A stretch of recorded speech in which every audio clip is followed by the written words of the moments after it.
Hi everybody. I was not planning to make a video today. It was not on my agenda at all, but when I woke up, this is what my phone wanted to show to me first.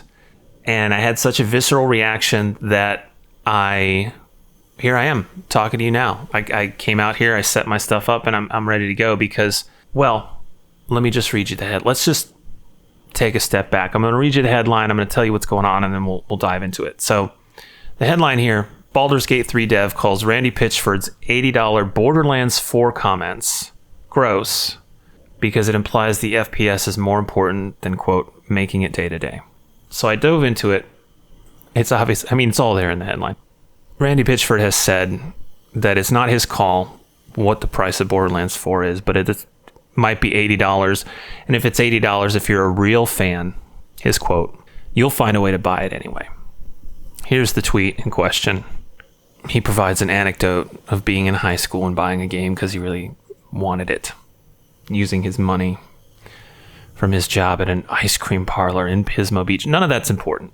The implication here is that you as the gamer, as the consumer, as the person who wants to play this game, you will spend this money if it's important to you. You will find a way to do that. I don't have any words for that. I don't have any words for how disgusting that is as an attitude to have towards the people who have given you everything that you have. Without the people who buy your games, you would be nothing.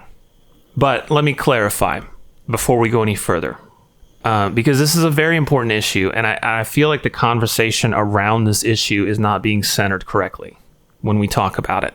And so I want to give you some points here that I think are perhaps a more accurate way to center the conversation around the price of video games. This is not about Randy Pitchford, okay? Randy Pitchford sucks. Like, there's no other way to say it. Everybody knows this. It's not a secret. If you spend 3 minutes on Google, you can figure it out. It's all there. The stuff that he's said and done over the years. It's not about him. It's not actually about the price of the games. The reason I say that is because I think you could make a reasonable argument for a video game today coming out to cost $80. I don't think that's out of the question. There were video games being sold in the 90s for $80. The situation we're in now, in a nutshell, is prices are going up. And no one's saying that they shouldn't, by the way. No one is arguing here that there is never a reason to increase a price on something. We all understand what inflation is. We all understand how prices work. Everything costs more now than it did at any point in the past, right? That's not the point here. The point is how are they doing this and why are they doing this? The people who make and sell these games are trying, and they will try, and I don't blame them for this. They will try to charge as much as they can. That's how this works. They are going to try to charge as much as they can get away with.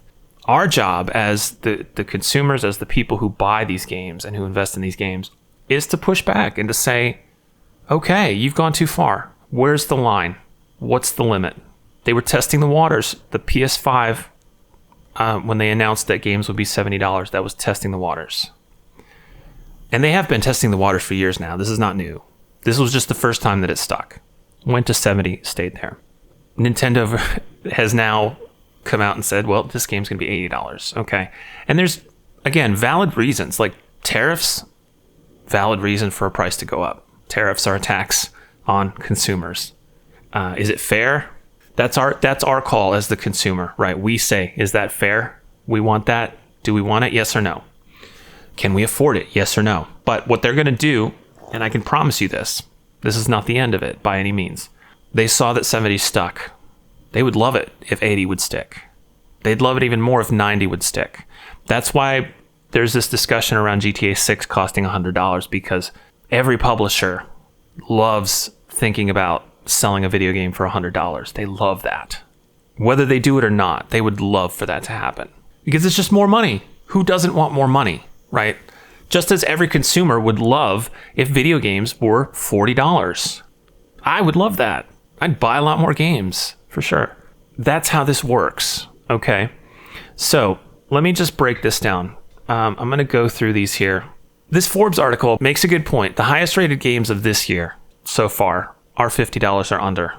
This is an important point. Expedition 33, which I haven't played. It's on my list. I'm going to play it soon. Looks amazing. Blueprints I have played. Fantastic game. Unbelievable.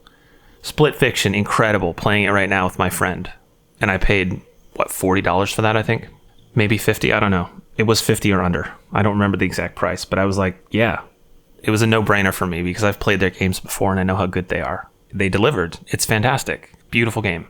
Was not $80. So, and I'm going to link these in the description so you can see all the references I'm here. This is a really good article because they include a lot of data about just how broke everyone is right now. Again, another important data point, right? We don't have extra money. I don't have extra money. I don't know about you. I don't have extra money. Is Borderlands 4 worth $80? Maybe. Am I going to pay $80 for it at launch? No, because I don't have that. Am I a real fan? I guess not, according to Randy Pitchford. Despite being a day one, I bought Borderlands 1 on day one. I was following Borderlands 1 6 to 8 months out prior to launch. We made a meme out of it at the time. We were pranking each other with Borderlands jokes before that game came out. We were so excited for it. So am I a real fan? I don't know. Have I bought every Borderlands game? Yeah. Have I enjoyed every Borderlands game? Yeah, more or less. Was the first Borderlands a pivotal moment for me? Absolutely. I guess I'm not a real fan. So this is a great article, though. I highly recommend it. It's got a lot of data about, in case you didn't know, we're all broke. So, all right. So let's dive into the history here. This is something that not a lot of people know about, and I'm kind of surprised because it was ubiquitous, widespread. In the 90s and 2000s, there was a price fixing scandal among media entertainment companies, specifically music labels. There was a suit brought against the music labels for price fixing because every CD was the same price. There was no variance. And if you were buying CDs at this time, you know this. 1995 to 2005, I bought every CD on the planet. Not literally. I bought a lot of CDs in this time frame, and I can tell you, I remember these prices, they were fixed. Every CD cost the same amount. This is really, again, not about the price. It's about the behavior. And the behavior was that these labels did not want Best Buy to undercut them. Because what Best Buy and what Target were doing is that they would sell a CD for less than the retail. Maybe because we're in a free market. I don't know. I can't tell you what they were thinking, but I suspect it's because they wanted us to come in and to attract us to buy CDs from them instead of from somebody else. But they would do that, and the labels were like, no, we're not having that. There was an allegation of, okay, every CD costs the same amount, and there were receipts, and they were looking at this, and they settled for a lot of money, a significant amount of money. Historically, this is something that media companies will do. This is why monopolies are bad, right? It means that every single CD, regardless of how good the music was or how well it was produced or anything, how much music was on the CD, doesn't matter. Same price, okay? There was a group called Dynamite Hack in the late 90s, early 2000s. Actually, in 2000 was when this song was released. They did a cover of Boyz in the Hood, an acoustic, cover of the song, and the guy sings it, and whatever. Don't listen to it. It was all over the radio. It was like this big thing because nobody had really done that before. I thought it was funny. Obviously, my brain had not fully developed yet, so I forgive myself for that. But I wanted a copy, so I went to Best Buy to buy it. So I go in there, and I see that they have the Dynamite Hack CD, and the price is $6. I remember this very clearly because I remember looking at that and going, that's not right, because most CDs were like $12 to $15 at the time. I had a couple of reactions to that. I was like, wow, well, $6. I mean, that's cheap, right? Great. And what happened was I took that CD home and I played it, and it was the worst garbage I'd ever heard. I had two reactions to that. One was, man, this CD sucks. But the other was, I'm kind of glad I only paid $6 for it. And I don't know what Best Buy was thinking. I imagine what they were thinking was this hot garbage, and we're going to sell it for as little as we can to get it out of here. And this is what the labels were reacting against. They wanted me to pay $15 for that CD. And if I had done that, I would have been so much more angry. I didn't have a lot of money to spend on things. So like everything that every purchase that you make is important. And it's the erosion of that over the years. It's the erosion of that with digital ownership quote unquote ownership of things is digital licensing. It's the erosion of that with streaming, where you don't have an attachment to any of this content, but you're still giving them money for it. And it's the erosion of ownership, basically. And this is where it started, right? So one final point, they didn't really learn from this. Price fixing rumors grow louder as the format continues its comeback. And again, they're looking at data here that show the prices are all the same. And when that happens, you lose. The consumer loses, right? You're paying full price for everything. The point is that they are trying to maximize their revenue with no regard to your experience as the consumer. I want to show you a couple of charts to tie this back to video games. Again, if you've played video games, if you've bought video games for any period of time, this should be clear to you. Here is a chart of nominal and inflation-adjusted video game prices in the US since 1985. And if you'll notice, starting here at the N64, 60. PS2 slight dip to 50. 4-year period. 5-year period back up to 60. Jump to 2020, 60 all the way up to 2020 when the PS5 raised it to 70. So you look at this and you look, well, wow, games were like the same price for a really long time, which the companies are using now as an argument to say, well, they got to go up. They were the same forever. We kept them down as long as we could. No, you kept them up for as long as you could. Every video game costing $60 means that the games of the year are the same price as the bottom of the barrel. And when you take into account things like review embargoes, where people can't talk about the game ahead of time, they can't even tell you what they think about it until the day it launches, because the publishers don't want you to know that it sucks. You take these things into account, it means that we're gambling every time we buy a game. And it gets worse for us, right? Because here's a chart that I made. This is not a scientific chart. This is just a general indicator, okay? The price points are the same from the Reddit chart. So I just mapped the price, but I also then indicated, okay, quality at launch. And what I mean by that is, in the NES era, all the way up until about the PS3 era, in that huge stretch of time, the quality of the games was very high. And what I mean by quality is, these were games that worked at launch as intended. You could play them all the way through. They were feature complete. There were no game-breaking bugs, for the most part. There's exceptions to that, certainly, but you knew that your investment, that your $60, your $40 or $50 or $60 at that time that you paid for that game meant that you would get a game that would work. Whether you liked it or not, totally different conversation. I'm actually going to bring up a couple of specific examples here, specific points in time where I started to realize things were not maybe so great. I'm going to center this is centered around console gaming because that's where I've spent most of my time. Where the quality starts to fall off for me, again, in the PS3 era, where we start to have, when you can patch a game, all of a sudden, it's less important, right? Before that, if it's on a physical media, if it's on a cartridge, if it's on a disc, and you don't have a way to patch that content, it has to work, or nobody's going to buy it. That's a constraint that kept the quality high. And again, by quality, I mean like the functionality of the game, not necessarily how good it is or how bad it is. I mean that it worked. From that point, 2010 for me was when it started to take a nosedive. Fallout New Vegas. This is not about how good of a game Fallout New Vegas is.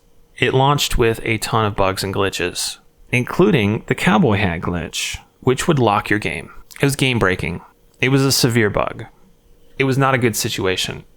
But that was the first time for me that I had bought a game at full price. In fact, I bought the collector's edition, and the game basically didn't work, and we have descended from there into the pits of hell, because today it's a crapshoot. What game doesn't launch with glitches and bugs where you may or may not be able to play it? The most egregious example of this, Wasteland 3. I don't even know why I put this here because it doesn't mention any of the problems on the Wikipedia page. Wasteland 3. Wasteland 2, one of my favorite games of all time, even though there's a huge difficulty spike at the end, which meant I've never finished it. Wasteland 3, however, I was so excited for this game. So the sell for Wasteland 3, the pitch for it was that we're going to have co-op. Traditional Fallout with co-op, absolutely exactly something I wanted.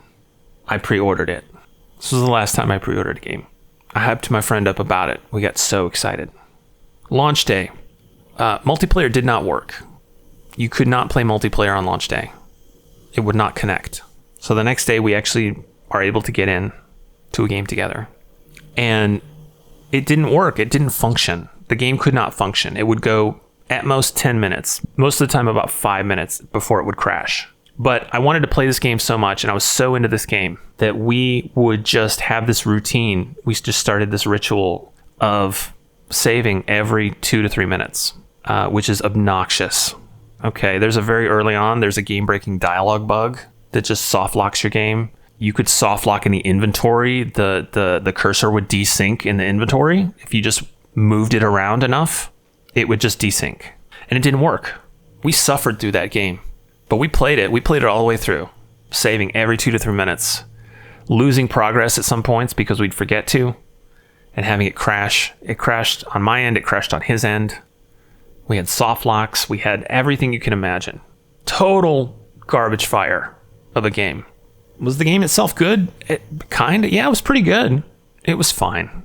Setting aside some choices that they made that I was not wild about, it was fine. But the glitches just made it completely unplayable. And they took my money. It was full price. They took my money for it.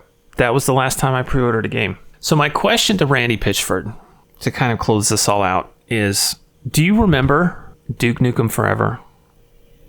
Do you remember Aliens Colonial Marines? Do you remember Seekers of the Storm? And do you remember what Borderlands 3 was like at launch? Because I do. If you can guarantee that Borderlands 4 will have a flawless launch, that it will run perfectly, and all features will work correctly, and it looks good, and it feels good, and it plays good, then and only then, we can talk about a higher price point. That's it for me. Check out my Patreon if you want. I would love to keep this all as sponsor-free as possible and as ad-free as possible. So I'll tell you what I'm going to do. A great band called Wednesday just put out a new song today. I'm going to go take a walk and listen to that and try not to think about Randy Pitchford. And I'll see you all next time.